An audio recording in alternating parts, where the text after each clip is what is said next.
Alvarito, encantado de volverte a recibir aquí en el Siempre es un programa gusto, don Jorge. Reto Siglo XXI. Tantos retos. A hablar un poco de salud, del cambio demográfico, de la informalidad, de la deuda del Estado, de la innovación, de la judicialización de la salud. Ujú. Eh, Después hay cosas que uno le extraña mucho. Eh, yo no he comprendido por qué no se han podido todavía finiquitar en los contratos con las cooperativas tan importantes. Más bien renovar sería. ¿Ah? Renovarlo. Renovar el contrato. Esa es la pregunta, ok. Sí. Eh, uno, uno, uno sabe que la caja es un monstruo, ¿verdad? Grandísimo, ¿verdad? Eh, me imagino con grandes problemas de estructurales internos. Hay 154 unidades que compran en la caja. Me imagino que los gastos son muy altos administrativos. Pero bueno, dejemos por ahí porque después vienen los especialistas y vienen Sí. todos los problemas. Sí, Comencemos por hablar de esos tres importantes. La credibilidad de la caja es muy alta. Es una institución importantísima, Ujú. ¿no? El problema es que es universal. Y con el cambio demográfico y la informalidad, ya comienzan los problemas a que hay que comenzar a estudiar bien qué se puede hacer a futuro, porque primero la población está cambiando, ¿verdad? Sí. Cada vez hay gente mayor de edad y los Así es. costos son mucho más altos, ¿verdad? Suben mucho. Si no lo sabes controlar, se disparan. Y, y digamos, tal vez empecemos por esos temas, porque una de las una de las cosas que hay que entender de la industria de la salud, si se quiere poner en esos términos, es que fundamentalmente hay una simetría de información. Y esa simetría de información, si se quiere, tiene dos niveles. El primer nivel más obvio es que, a diferencia de cuando uno se compra unos zapatos, vas a la tienda, miras los zapatos que hay y decís, este zapato me gusta más que este, me lo pruebo, me aprieta, no me aprieta, me siento cómodo, no me siento cómodo, y mira, me gusta el color, me gusta la forma, me quedan cómodos, me los llevo. Y ahí yo tengo toda la información, no es como que la zapatera va a tener más información que yo sobre si ese zapato me conviene o no. Cuando vos estás en la industria de la salud, hay una primera simetría que el doctor es el que sabe, vos no. Vos llegás y decís, doctor, me duele tal cosa. Y el doctor es el que determina, ¿no? Mira, no sé, te jalas tu músculo, descansa un par de días, bueno, pucha, es una apendicitis y hay que operarte de emergencia. Ese dimensionamiento del problema, el doctor es el que lo puede hacer. Primer tema. Segundo tema, hay una simetría también complicada que es que a veces ni el doctor ni el paciente van a saber, sino que empieza todo este proceso. Bueno, no sé qué tenés, pero hagamos exámenes. Y con los exámenes van cerrando, digamos, el espacio de posibilidades hasta llegar más o menos a con qué tal vez es. Pero entonces empieza otra discusión. Bueno, ¿qué medicamento te doy para que te recuperes? Y de repente el medicamento que te doy al principio, doctor, me da mucho sueño, doctor, no me siento bien, me dio estos efectos secundarios. Bueno, y entonces tengo que recalibrar. Entonces eh, ni siquiera el doctor necesariamente va a poder tener toda la información. Y ese proceso de recopilación de la información es donde puede ser muy costosa la medicina.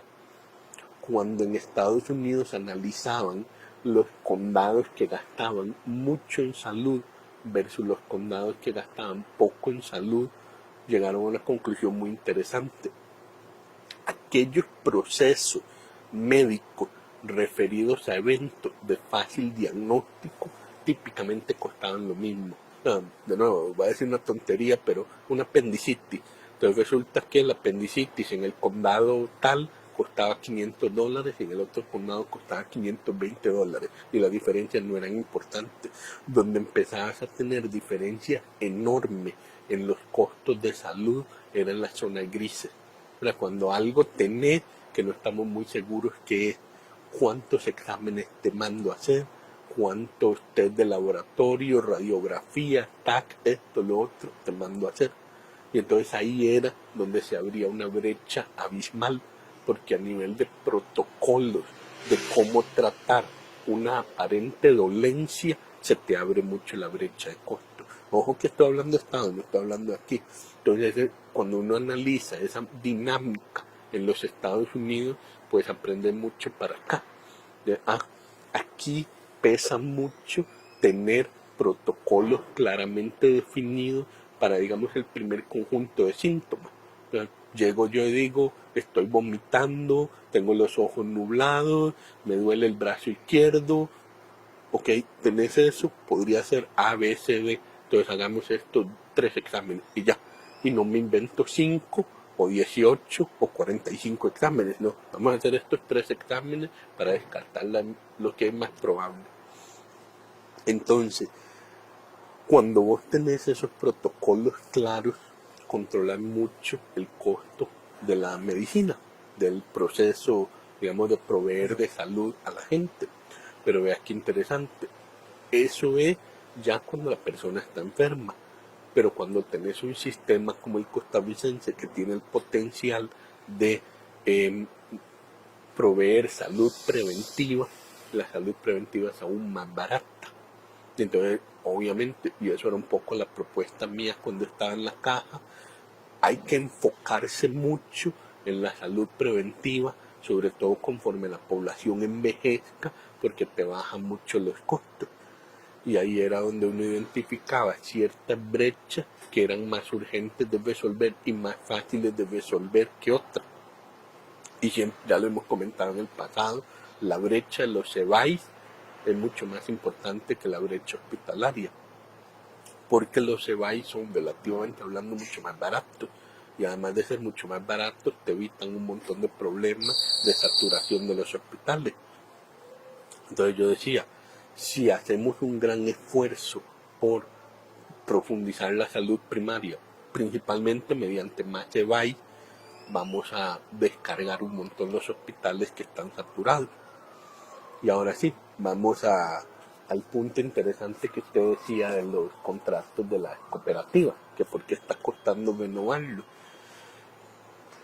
En un mundo ideal no debería ser muy importante si los EVAIS que hay o los adicionales los maneja una cooperativa, los maneja la caja directamente, con solo que haya ciertos elementos de servicio mínimo, protocolo mínimo y que haya alguna presión. Fiscalización y lógicamente resultados, en fin, transparencia, todo. Todo lo habitual en un contrato.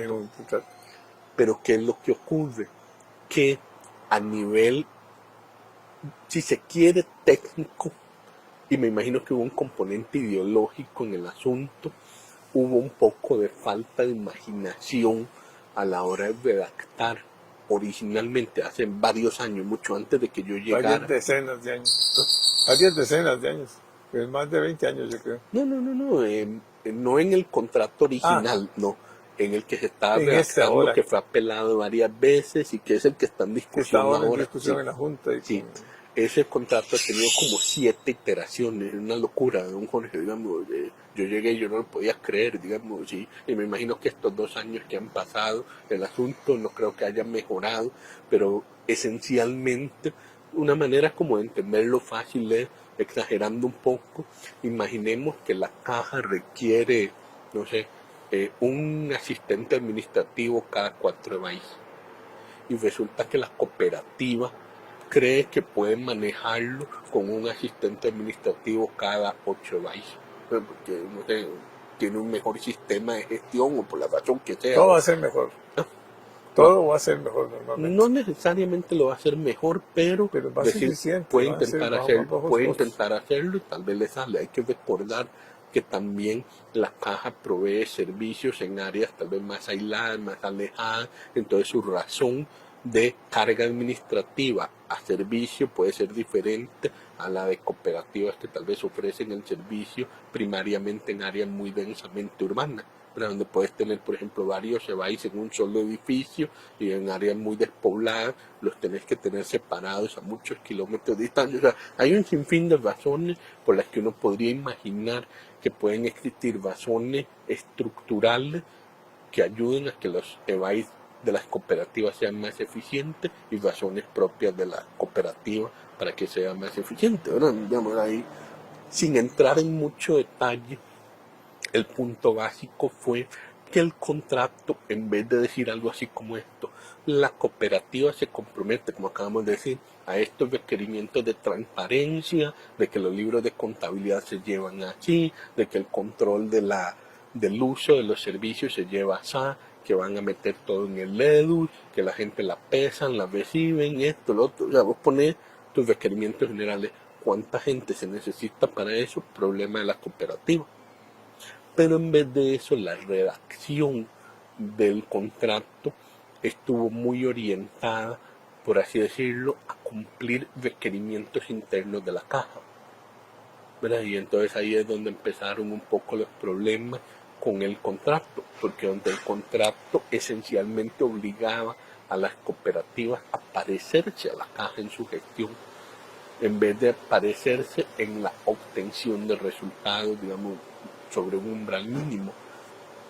Por eso ese contrato ha sido tan conflictivo y ha costado mucho salir de esa trampa desde el contrato, desde el borrador contractual original que se redactó.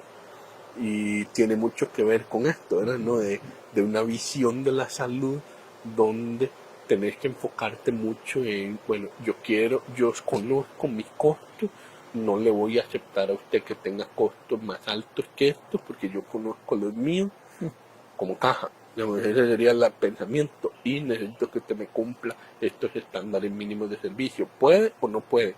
Sí puede, perfecto, entre los contratos.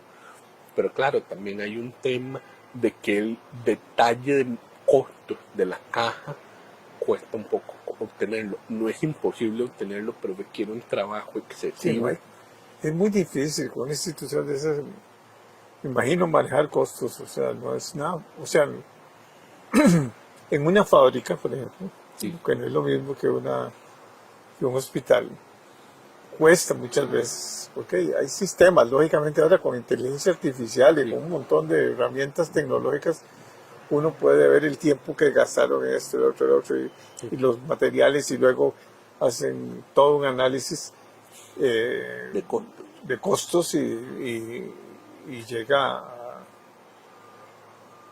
se llega a algo más preciso, pongámosle así. Yo me imagino que lógicamente, para seguir con la apendicitis, ¿verdad? No es lo mismo una apendicitis detectada a tiempo que ya cuando hay una emergencia, ¿verdad? Entonces, O lo que sea, sí. pero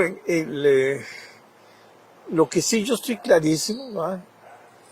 Es que la caja difícilmente, por su estructura, por sus cosas tan grandes, se pueda manejar, afinar, digamos, con inteligencia artificial y un montón de herramientas, los costos, ¿verdad?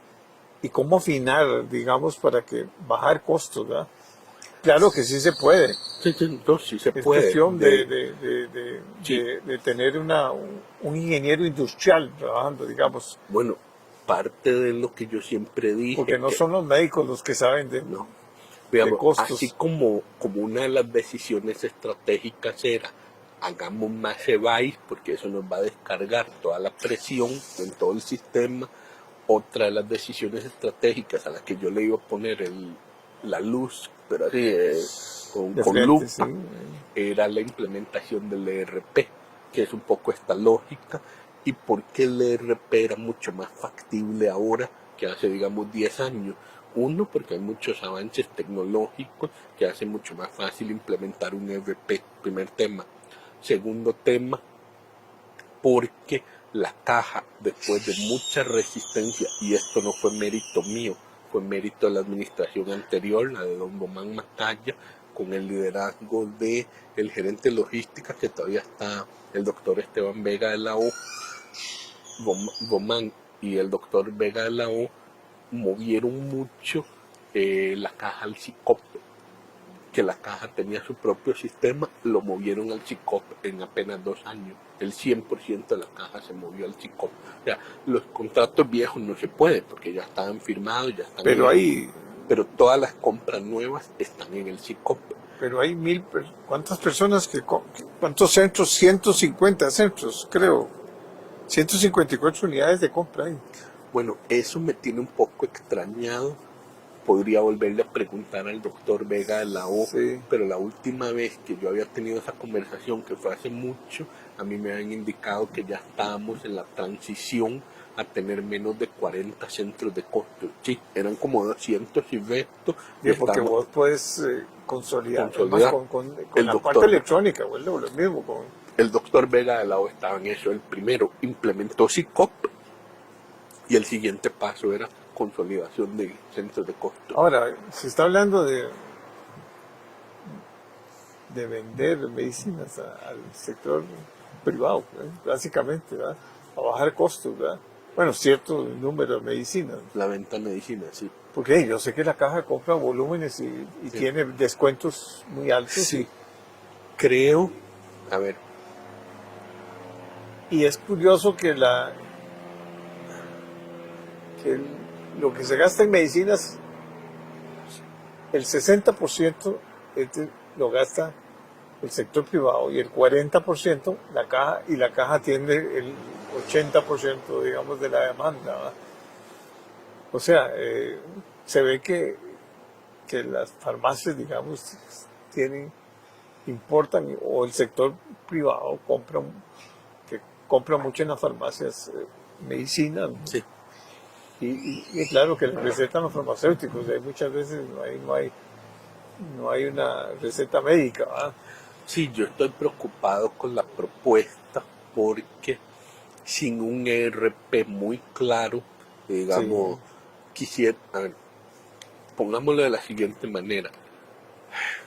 Si ya estuviéramos en una caja con avances muy significativos en el cierre de la brecha, que por lo menos en mi época pude identificar brechas en EVAI, brechas hospitalarias, brechas tecnológicas, si ya estuviera muy avanzado en ese proceso, como que uno diría, bueno, de repente pueden hacer bien esto de las medicinas, pero la caja que uno ve es una caja que todavía no ha cerrado esa brecha, y a mí me tiene un poco intranquilo que genere como una situación donde hay comunidades que les urge un EVAI, no se los ponen, y la gente haciendo filas horas desde la madrugada, y otras comunidades con suficientes EVAI y además farmacias donde les venden los productos más baratos. Y entonces un poco la pregunta va a ser, supongamos que esa farmacia está bien abastecida, ¿cuánto de ese abastecimiento suficiente en esa comunidad, esa costa de otros que no, de la otra que comunidad no reciben? Que no reciben? Y eso sería muy fregado, porque además generase una segmentación de poder adquisitivo de la gente. O sea, y hay un segundo punto, y en este me gustaría ser súper transparente. Me tienen tranquilo cuánto de la lógica de ponerse a vender medicina en la caja es para dar una sensación o una impresión de que se hizo hasta lo imposible por bajar el costo de las medicinas, ¿no? Que se hizo por parte del gobierno la promesa de tratar de bajar el costo de las medicinas, que eso era quitando aranceles o dejando que un importación paralela le llaman, ¿no? Sí, puede ser. Eso de hecho no me parecería tan ilógico, digamos que una promesa de, mire, voy a bajar los costos de la medicina, y se les ocurrió esta solución. Tal vez usted y yo no estemos muy de acuerdo, pero es como consistente, ¿no? Digo, prometí que iba a bajar las medicinas y se me ocurrió esta solución, y con esto bajo el precio de la medicina. Ok, digamos, a ver, no podemos quejarnos de que los gobiernos no cumplen lo que prometen, y también quejarnos cuando cumplen lo que prometen. Digamos que esa parte yo no quisiera meterme ahí porque hasta es una promesa cumplida o con el potencial de ser cumplida. Mi recelo viene más porque por lo menos alguna gente así lo expresó. Dijeron, qué bien, es que a la caja le urge la plata y entonces vendiendo medicina va a tener No, más plata. Y yo, si es para eso, por favor no lo hagan. Digamos, no, si es para hacer eso, es una pésima idea. Porque la caja no le urge el dinero hoy, que es lo que yo siempre he dicho. Y creo que la última vez que conversamos todavía no había salido el número, pero por ejemplo en el 2023 la caja cerró con un superávit de casi 790 mil millones de colones. Entonces ahí es donde uno dice, suave, si la caja tiene casi 1.600 millones de dólares de excedente en un solo año, evidentemente no le está urgiendo el dinero de nada. Y por ejemplo yo me sorprendí mucho el otro día cuando el exministro Villegas, el exministro de Hacienda Villegas, escribió un artículo bastante largo en La Nación hablando sobre posibles maneras de darle más dinero a la caja. y no está ahí el problema. Es que, mira qué raro fue, porque Pero también hay una queja continua ¿no? de que el gobierno no está pagando la deuda y que es una deuda Sí, pero es que de esa deuda, billones de colones. sí, pero es que él lo que dice es, el ministro Villegas dice, vea, yo creo que esa deuda no existe, pero como a la caja le urge el dinero, aquí hay estas opciones para darle plata. Y yo, suave, pero es que así no es, eso está completamente al revés. A la caja no le urge el dinero. Lo que urge a nivel jurídico es que el gobierno central entienda y reconozca el origen de la deuda que tiene con la caja. Pero don Elian lo tenía completamente al revés. Él dice, no reconozco el Que origen el de esa origen, deuda. Él lo pone que así. el origen es básicamente de esa cantidad de informales y de gente que no cotice que lo está atendiendo, ¿va? Sí, y que el Estado tiene un Y que el compromiso de Estado tiene un cubrir. compromiso porque la universalización del seguro Va por ahí. va Sí, por ahí. Entonces sí. sí, hay un déficit por ese sentido. Pero, digo, Pero la deuda pero existe. Está contabilizada. está contabilizada, pero es impagable por parte del Esa es la gobierno. otra parte que no he entendido de la historia. Yo le digo a todo el mundo, la deuda con la caja es más o menos 9 puntos del PIB, 8, 9 puntos del PIB. ¿Cómo? Pero la deuda del Estado con todos los demás acreedores es más de 60 puntos del PIB. Si usted me dice que pagar 9 puntos es impagable, entonces ¿cómo vamos a pagar 61 puntos del PIB? O sea, la deuda a todos los demás acreedores es de unas 8 9 veces la deuda que tenés con la caja. Entonces, si no puedes pagarle a la caja, Pero no esa puedes pagar deuda la otra. aumenta todos los años, ¿ok? La de la Porque caja. la deuda del gobierno con la caja. Sí, Porque se atienden mucha gente que no tiene recursos, estoy de que acuerdo. Y entonces, entonces lo que hay que ¿quién va a hacer, pagar eso?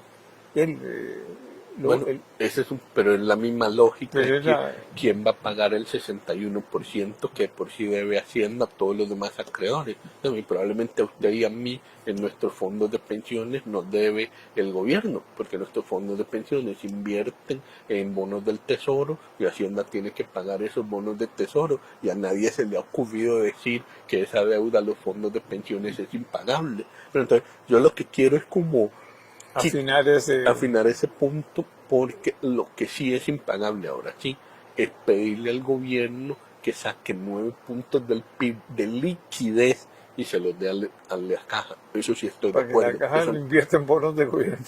Eso no se puede hacer. Pero lo que sí se puede hacer es un esquema de pagos de largo plazo donde quede claro que el gobierno asume esa deuda, entiende que esa deuda existe, la Pero asimila ni siquiera legalmente. está registrada. No está registrada, ese es el No, problema. no, O sea, o sea, eh, porque el Ministerio de Hacienda deliberadamente no la registra. ni cómo se, ni se ve tampoco cuando vos haces el análisis de los gastos del gobierno, ¿eh?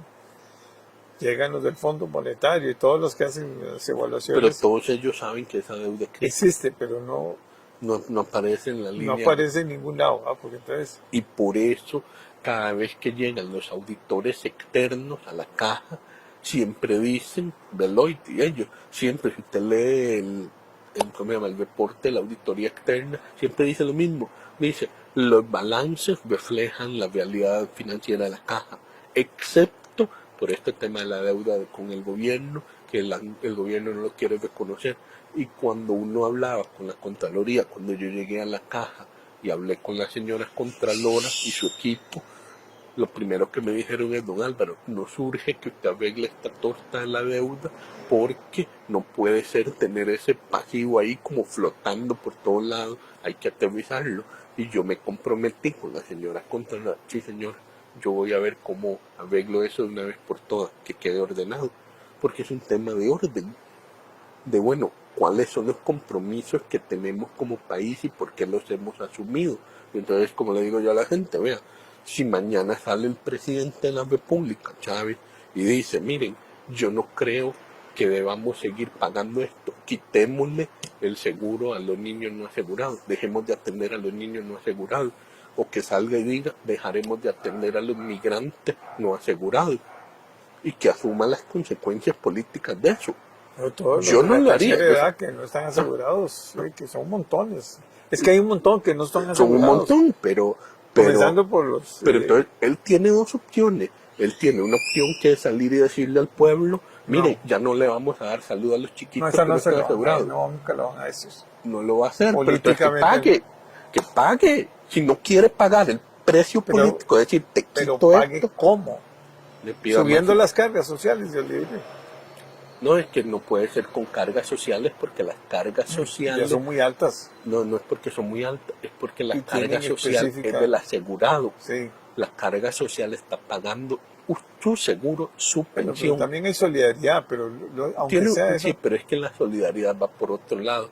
En el caso del seguro de salud, nunca estuvo pensado para ser solidario con los no asegurados. La solidaridad de los no asegurados es vía el Estado. Lo que pasa es que como el Estado no sí, lo está que pasa es que pagando, como el Estado no paga, entonces entonces, y ahí los que estamos pagando de y que facto, no usamos y que sí, vamos al sector privado, estamos estamos subsidiando. subsidiando. Pero eso es una infracción fiduciaria. O sea, yo como presidente de la caja, yo recibo esa situación y empiezo a tratar de arreglarla, porque lo que está pasando es que don Jorge paga y está subsidiando a gente que no tiene por qué subsidiar. Entonces, desde el punto de vista mío, como gobierno corporativo de un fondo, porque es un fondo de salud, estoy incurriendo en una infracción fiduciaria, estoy en un cumplimiento fiduciario. Usted confió su dinero en mí para que yo lo gestione para su salud. El Estado, ojo, el Estado, país, dijo: la gente que no está asegurada la pago yo. Ah, bueno, ok, entonces yo voy a atender a esta señora no asegurada, yo la atiendo, después voy y le digo al Estado: usted, ¿cómo se llama? Páguenme porque la atendí a ella o a su hijo. Y ya, y se acabó el problema. Y usted me va a decir: pero ¿cómo el Estado paga eso? Bueno, entonces ahí tiene que haber una exploración de qué rebalanceo de cargas quieres hacer.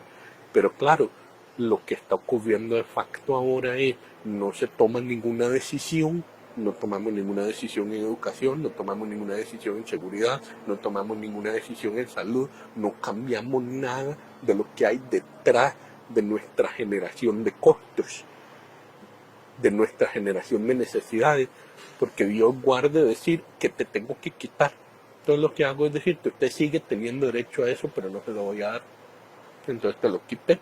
Sí, sí. Pero Ahora hay muchas cosas que están a derecho y que no se las dan. Entonces Sí. fulano de tal tiene derecho a la beca Becas, Avancemos. las becas están Becas reducidas. Avancemos, no se las doy. Ahora los hogares también, en fin, la vivienda, y muchas cosas que no se pueden.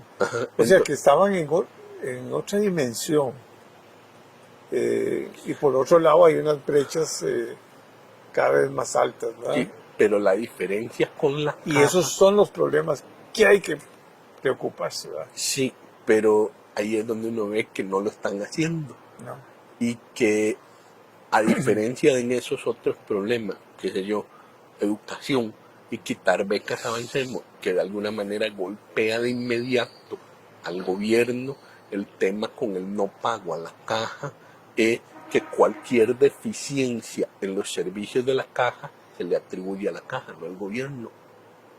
Esa es la diferencia en la Sí. dinámica política, como si existiera una caja de educación y el gobierno no le paga la caja de educación y entonces la gente creyendo que las Pero escuelas la caja no está quebrada si tiene recursos. no está quebrada, le sobra el dinero, pero ahí es donde se dio un segundo fenómeno simpático, que es un poco la diferencia entre hacer reformas de fondo y hacer reformas en el plano presupuestario.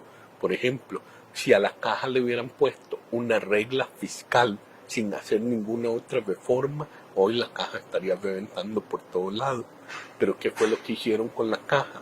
A la caja no le pusieron la regla fiscal, pero le aplicaron la ley nueva de los de fortalecimiento, lo de las nuevas anualidades de los salarios.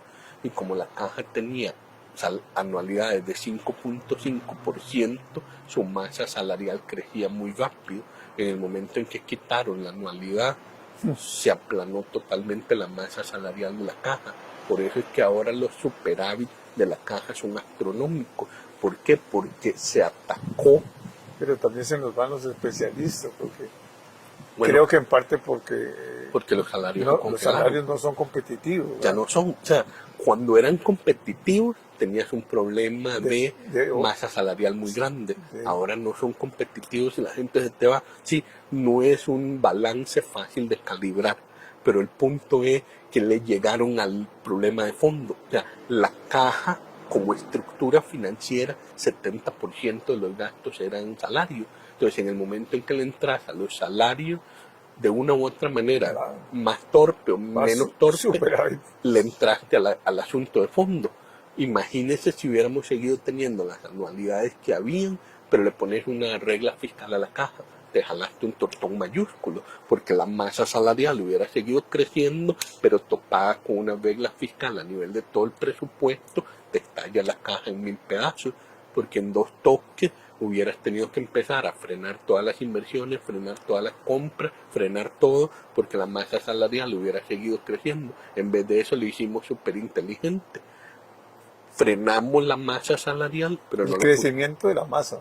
pero no pusimos tope a la caja. Entonces, en buena teoría, la caja hoy tiene un espacio inmenso para invertir, que eso es lo que a mí me llena de frustración. O sea, este era el momento perfecto para meter toda la plata que hay que meter en EBAI, en hospitales, en sistemas informáticos, en alianzas público-privadas, pero donde la caja llega y dice, señor, yo tengo la billetera bien gorda, ¿qué me ofrece usted? Pero ofrézcamelo bien hecho. Ah, bueno, mira, así, ok, y te va a pagar al día y no hay ningún ¿Y por qué atraso, pero me lo hace bien. ¿Por qué no hacer alianzas público-privadas hasta con la construcción de un hospital o un EVAIS? Tanto que se puede hacer. En todas partes del mundo existe eso. Hay gente que te hace un hospital, te lo ha equipado y te cobra un alquiler. Y es un negocio hasta de los fondos de pensiones y todo. O sea, Nada, todo yo eso. no entiendo esa estructura de que tenemos que hacerlo todo. Nada, a ver, sí hay un elemento ideológico, histórico alrededor de eso. Sí, pero ya cambió la situación. Sí, puede haber cambiado, Y pero no significa que está privatizándose. no, pero al final del camino esas cosas las tenés que llevar con cierto orden. Vea qué Sí, complicado claro, ha sido vas sacar con etapas. que si se hubiera podido, yo creo que, por ejemplo, reitero, a ver, lo voy a decir un poco diferente, tal vez para que nos entendamos.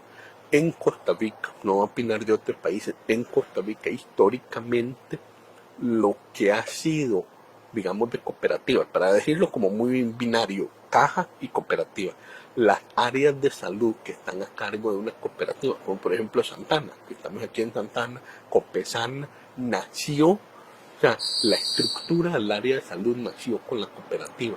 Entonces siempre ha habido ahí una sinergia entre el área de salud y la cooperativa y no hay ningún problema.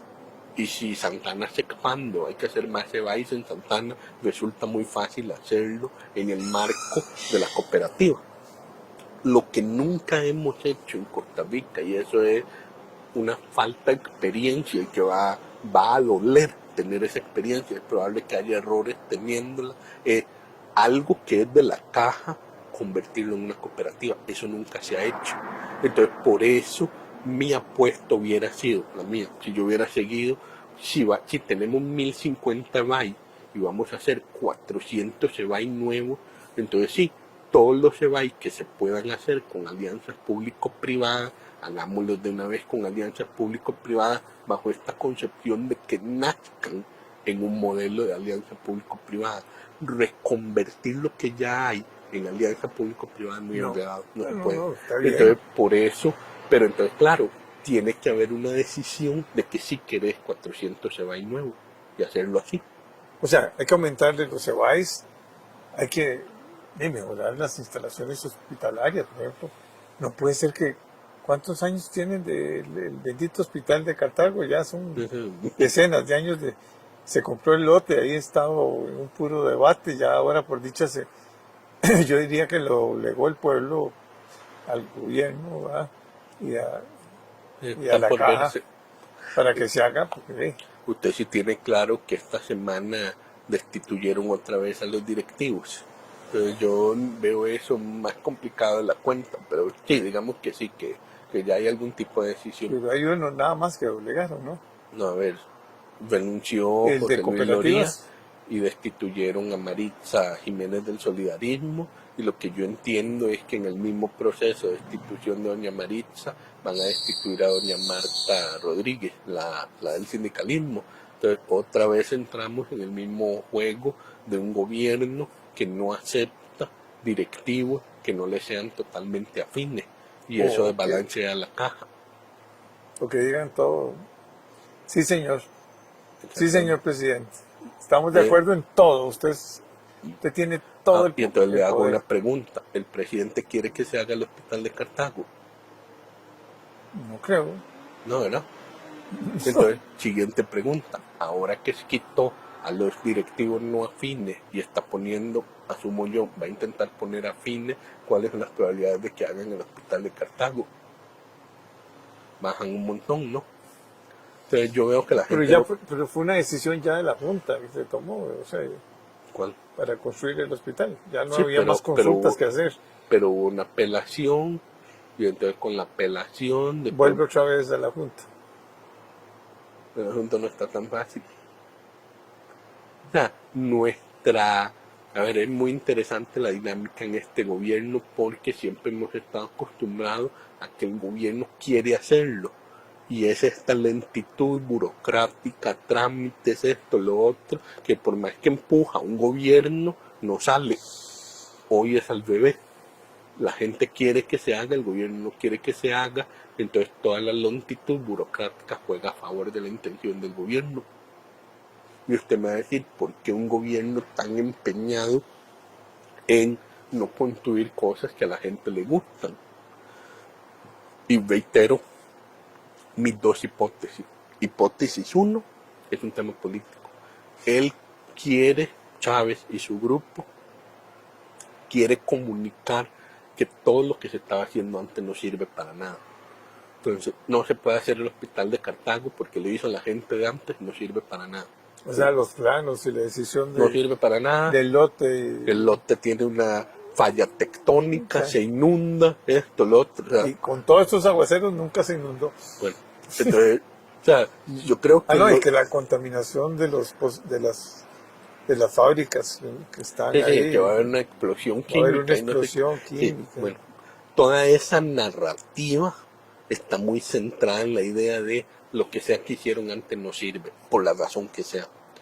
Entonces hay una narrativa política que no es solo el hospital de Cartago. Digamos, el hospital de Cartago es lo más visible, digamos, por el nivel de descaro con el que han tratado de posicionar la narrativa, pero en realidad opera en todo. Digamos, hágase la siguiente pregunta: ¿cómo van en el tramo de la carretera Limonal Barranca? Está paralizado. ¿Por qué? Porque lo de antes no sirve. O sea, en general hay el tren lo paralizaron, y ahora es otro nuevo planteamiento. Un aeropuerto en Oropina paralizado, todo tiene que estar paralizado porque lo de antes no sirve. Entonces, digamos, esa es una mecánica conceptual, primer tema. Segundo tema, aparte de ese tema político, de posicionar narrativas, de que lo de antes no sirve, y yo estoy en desacuerdo con eso. Sí, se cometen muchos errores en el pasado, pero lo que tenés que hacer es mejorar y construir, no simplemente destruir todo. Primer problema. Segundo problema, y esto tiene más que ver con la lógica fiscal de que el presidente fue ministro de Hacienda, tiene el chip fiscal muy metido en la cabeza, y don Nogui Acosta, el actual ministro, y evidentemente muy afín en esa lógica hiperfiscalista de saneamiento de las finanzas a como dé lugar. Obviamente, el tener paralizadas las obras en la caja causa que esos 1.600 millones, en vez de haber sido 1.000 millones y 600 en inversiones, son 1.600 millones libres. ¿Libres para quién? Para invertirse en bonos del Tesoro de Hacienda. Y entonces Nogui Acosta, como ministro, queda en una situación súper cómoda donde se paraliza el hospital de Cartago. Toda esa plata del hospital, como no se puede invertir en el hospital de Cartago, va para Hacienda. Y claro, pasa la gente por la calle del hospital, vuelve a ver que no hay hospital. ¿Cuántos de ellos piensan esto es culpa de Nogui Acosta? Ninguno, ¿verdad? Y sin embargo, el mayor beneficiario es Nogui Acosta, de que no haya hospital en Cartago. En esto yo tal vez soy muy follow the money, ¿verdad? Siga el dinero. Si no lo usaron para invertir en el hospital de Cartago, ¿dónde está? Hágase esa pregunta, ¿sí? Nada más haga ese ejercicio. Ok, no le invirtieron en hacer un gran hospital para resolver el problema de Cartago y la zona de Los Santos. ¿Dónde está todo ese dinero? Luego, mira, está donde Nogui. Como cuando matan a alguien, ¿qué es lo primero que hace el investigador? Decir, bueno, ¿quién se benefició de que mataran a alguien? Esto es igual, mataron el hospital de Cartago. ¿Quién se benefició de matar el hospital de Cartago? Pero qué tristeza que esté pasando estas cosas. La verdad es que este país, en cambio de estar en un enfrentamiento debería estar buscando consensos, ¿verdad? Y acuerdos, tal vez consensos, no, acuerdos, con respeto, Sí. escuchando a la gente y creyendo que uno no es el dueño de la verdad. Y que además este país no lo hicimos para que nos manejara un presidente sin ningún control de nada. Así es. O sea, ni siquiera en la época de los caudillos, no, ni don Pepe, ni don Rafael no, Ángel, no, ninguno no. de ellos. Y ahora quiere eliminar algunas atribuciones importantísimas de la Contraloría, ¿verdad?